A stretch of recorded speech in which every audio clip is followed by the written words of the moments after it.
Graça e paz, meus amados irmãos. Eu sou o pastor Diego Penha e gostaria de dar continuidade hoje à exposição de 1 Pedro com os irmãos.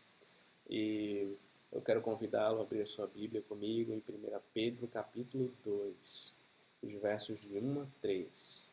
Nós daremos continuidade a esse sermão. 1 Pedro, capítulo 2, versos de 1 a 3. Despojando-vos, portanto, de toda maldade e dolo, de hipocrisias, invejas e de toda sorte de maledicências. Desejai ardentemente, como crianças recém-nascidas, o genuíno leite espiritual, para que, por ele, vos seja dado crescimento para a salvação.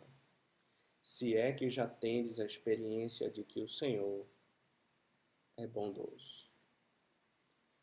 Vamos orar, meus irmãos. Senhor Deus, amado, santíssimo, graças te damos pela tua palavra, Deus. Graças te damos porque tua palavra é bendita, tua palavra é luz que nos guia em meio às trevas. É o fio que nos guia no labirinto. Ó Senhor, só tu podes nos instruir diante desse mundo mau e tenebroso, Pai. Só tu, Senhor, nos pega pela mão e nos ajuda a caminhar. Ajuda-nos, ó Deus, a desejar mais a tua palavra, a buscar mais a tua palavra, a buscar mais do Senhor. Ajuda-nos, ó Deus, a lançar fora tudo que não te agrada, nosso pecado que tenazmente nos assedia, nossa velha vida, nosso velho homem, e nos ajuda a nos revestir do novo homem, Pai, criado segundo Deus, em justiça e retidão procedentes da verdade. Nos ajuda, ó Deus, a ser mais parecidos com Cristo. Ajuda a tua igreja, Senhor, em suas falhas e limitações, em suas dificuldades. Ajuda, ó Deus, para que possamos brilhar a luz de Cristo através de nossas vidas, nosso testemunho, nosso caráter. Faz, Senhor, a tua vontade. Abençoa-nos, ó Deus, é o que nós te rogamos. Em nome de Jesus Cristo. Amém. Amém, irmãos. Então nós começamos a meditar nesse sermão de 1 Pedro, capítulo 2, né? E nós já vimos, em primeiro lugar, que é necessário abandonar o pecado, né? O primeiro verso diz, despojando-vos, despojando-vos. Pedro está falando de lançar fora, de lançar fora essa velha roupa, essas velhas vestes do velho homem, de se desfazer de tudo aquilo que não agrada ao Senhor, de tudo aquilo que atrapalha a nossa caminhada cristã, de tudo aquilo que é um peso na nossa jornada. O apóstolo Paulo, muitas vezes, em suas cartas, ele olhava para a vida cristã como uma corrida, uma maratona. E é necessário que um bom corredor, ele quer vencer essa corrida, ele precisa se livrar de todo o peso extra, de todo o peso em excesso. E o pecado faz exatamente isso na nossa vida. É um peso que nós estamos carregando, que nos atrapalha a nossa caminhada. E por isso Pedro, assim como o apóstolo Paulo, ele vai trazer uma palavra no mesmo sentido. Despojai-vos dessas coisas. Abandone o pecado. Ele vai te levar para a ruína. Então ele coloca uma lista aqui de pecados, né, para nós abandonarmos, de toda maldade e dolo, de hipocrisias, de invejas e de toda sorte de maledicências. Lance fora tudo isso da sua vida e apegue-se com mansidão à palavra da verdade. E aí vem o segundo ponto, né, que é necessário se alimentar da palavra de Deus. Então, primeiro, eu devo abandonar o pecado. Segundo, eu devo me alimentar da palavra de Deus. Todo cristão deve correr atrás disso, deve viver em busca disso, se ele deseja o Deus da palavra. Então, no verso 2, o apóstolo Pedro disse, desejai ardentemente. Veja, isso é um desejo profundo, intenso, um desejo lá do fundo do coração de se alimentar da palavra. Veja, como crianças recém-nascidas, o genuíno leite espiritual, para que por ele você seja dado crescimento para a salvação. Então, desejem com um desejo profundo e intenso, como criança recém-nascida, veja, tudo que ela quer ali é se alimentar, ela não entende muita coisa, ela não sabe ainda como agir ou proceder, mas ela entende uma coisa, ela precisa se alimentar, ela tem fome do leite materno.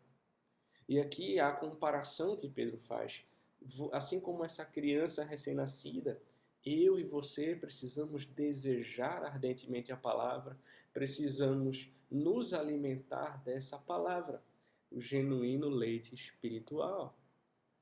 Então ele coloca essa ideia de que a palavra é pura, ela é genuína, ela não pode ser misturada, ela não pode ser contaminada com as coisas desse mundo, com as distorções, tradições de homens perversos, homens maus, que deturpam a palavra de Deus e tornam a verdade em mentira, na linguagem de Romanos.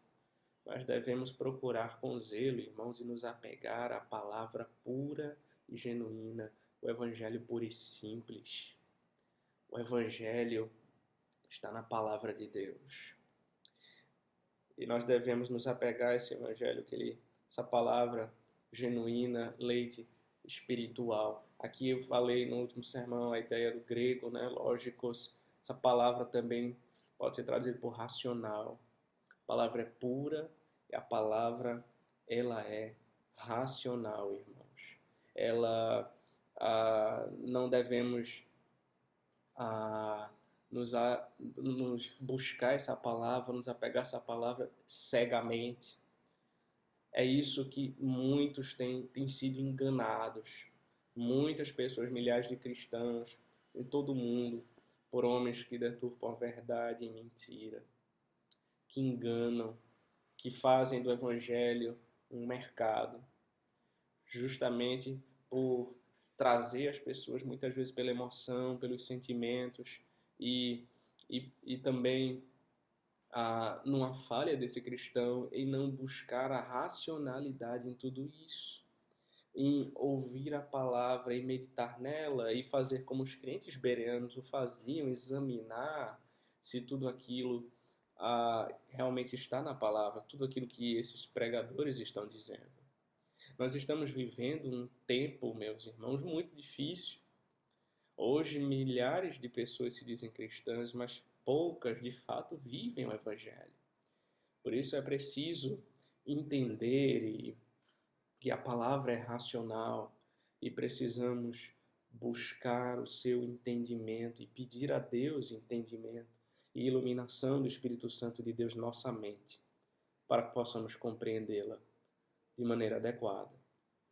Terceiro, a palavra é nutritiva, para que por ele vos seja dado crescimento para a salvação. Então a palavra é pura, a palavra é racional, a palavra nos nutre, a palavra nos dá crescimento.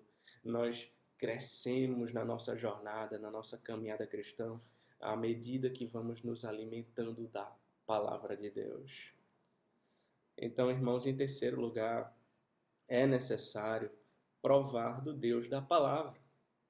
Se é que já tens a experiência de que o Senhor é bondoso, diz o verso 3.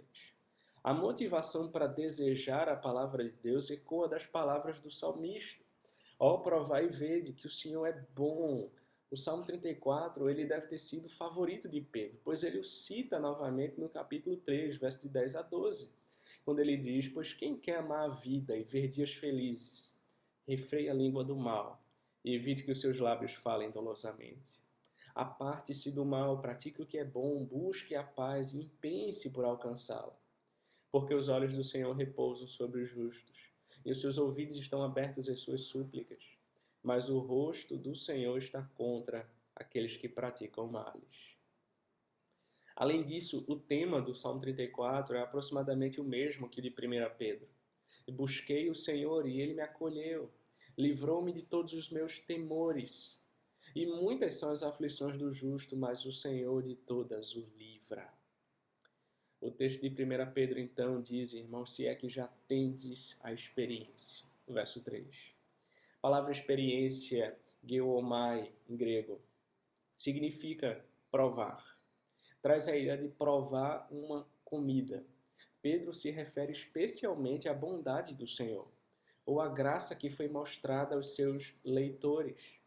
Em outras palavras, se você conhece a Cristo e tem certeza de sua salvação, você experimentou da bondade do Senhor porque você sabe que merecia julgamento, mas Deus lhe mostrou misericórdia. Lembra Romanos 5,8?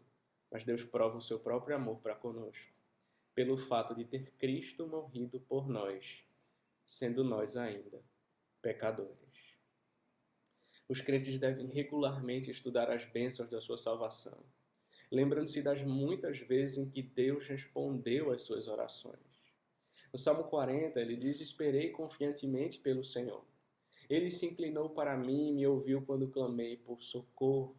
Ele tirou-me de um poço de perdição, de um tremedal de lama, colocou meus pés sobre uma rocha e me firmou os passos.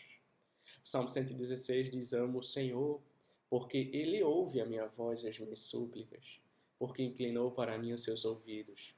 Invocá-lo-ei enquanto eu viver. O Salmo 138, 3 diz, no dia em que eu clamei, tu me acudiste e alentaste a força de minha alma. Jeremias 33, verso 3 diz, invoca-me e te responderei. Anunciar-te-ei coisas grandes e ocultas que não sabes. Em Mateus 7,7, Jesus Cristo disse, pedi e dar-se-vos-á, buscai e achareis, batei e abri-se-vos-á. Em João 15,7, ele também disse, se permanecerdes em mim e as minhas palavras permanecerem em vós, pedireis o que quiserdes e vos será feito. Em 1 João 5, verso 14 e 15, ele ainda diz que esta é a confiança que temos para com ele. E se pedirmos alguma coisa segundo a sua vontade, ele nos ouve. E se sabemos que ele nos ouve quanto ao que lhe pedimos, estamos certos de que obtemos os pedidos que lhe temos feito. O profeta Jeremias escreveu, irmãos, achadas as tuas palavras, logo as comi. As tuas palavras me foram gozo e alegria para o coração, pois pelo teu nome eu sou chamado, ó Senhor, Deus dos exércitos. Como salmista, todos devem afirmar, puríssima é a tua palavra, por isso o teu servo a estima. Pequeno sou e desprezado, contudo não me esqueço dos teus preceitos. A tua justiça é a justiça eterna, e a tua lei é a própria verdade. Diz o Salmo 119. Conta-se a história, irmãos, sobre um pai que teve que fazer uma viagem até a cidade para comprar provisões para sua família. E antes de sair em viagem, ele disse a seu filho para limpar o canal que conduzia água ao poço da casa. O filho começou a fazer a tarefa todos os dias, mas depois ficou cansativo para ele. Assim ele parou de ir ao canal e limpar os detritos que se acumulavam lá. No dia seguinte, a mãe percebeu que a água já não estava fluindo de maneira correta em casa. E quando o pai chegou de viagem, uma das primeiras coisas que a mãe lhe disse foi que a água já não estava fluindo corretamente. O pai então chamou o filho e perguntou se ele havia limpado o canal que conduzia água ao poço a cada dia. E o filho confessou que havia deixado de fazer a tarefa. Juntos, pai e filho foram até o canal e limparam os escombros. E mais uma vez a água da montanha fluiu perfeitamente até a cisterna da casa. Assim é a nossa vida. Às vezes permitimos que os detritos se acumulem em nosso relacionamento com nosso Deus. Precisamos limpar os escombros para que as águas vivificantes de Deus possam fornecer o alimento espiritual à sua necessidade. Concluindo, irmãos, quero dizer que as pessoas usam a Bíblia muitas vezes de formas estranhas. Você provavelmente conhece a história do sujeito que sentia que precisava de alguma orientação da Bíblia. Então ele fechou os olhos e abriu a Bíblia ao acaso e colocou o dedo sobre um versículo. Estava lá Mateus 27:5. Judas retirou-se e foi enforcar-se. E ele pensou, isso não pode ser a vontade de Deus para mim. Então ele tentou novamente, vai e procede tudo igual modo, Lucas 10:37. Ele sabia que havia algum engano, então ele tentou mais uma vez. O que pretendes fazer? Faze-o depressa. João 13:27. O que quero dizer, irmãos, é que pode ser perigoso usar a Bíblia de forma errada. Nós podemos até rir dessa história, todavia não podemos rir da nossa própria situação. Nós vivemos uma época de muitos compromissos e sem tempo para nada. Com frequência invertemos os valores e trocamos o urgente pelo que realmente importa. Quando deixamos de alimentar nossa alma com o leite espiritual, nos tornamos fracos e debilitados para a obra. Nós perdemos o desejo pelas coisas de Deus. A igreja se torna sem graça e a vida secular parece mais agradável.